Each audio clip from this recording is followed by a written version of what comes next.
Maswerteng hapon po mga ka-STL. Narito na pong resulta ng STL Bulacan para sa araw na to, second draw.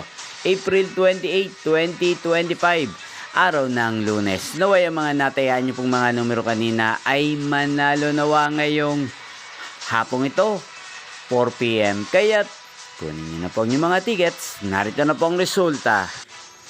Ang mga numerong nanalo sa STL Bulacan ngayong hapong ito, April 28, 2025, 4 PM. Second draw result, 4 at 29 in exact order. Sa lahat po ng tumaya kanina sa STL Bulacan para second draw ng 4 at 29. Congrats po sa inyo, panalo po kayo.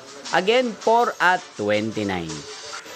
At ngayong hapong ito sa STL Bulacan, natin pong i-shoutout si Kuya Dindo ng Bulacan na lagi din pong nanonood sa channel na to. Shoutout po sa inyo Kuya Dindo, sana po ay nasa mabuti kayong kalagayan. At sana iswertihin din po ang mga numerong tinatayaan nyo sa STL Bulacan. Hindi pong napanood ang resulta ng STL Bulacan, magkita-kita pong muli tayo mamayang 8 PM. Thank you for watching.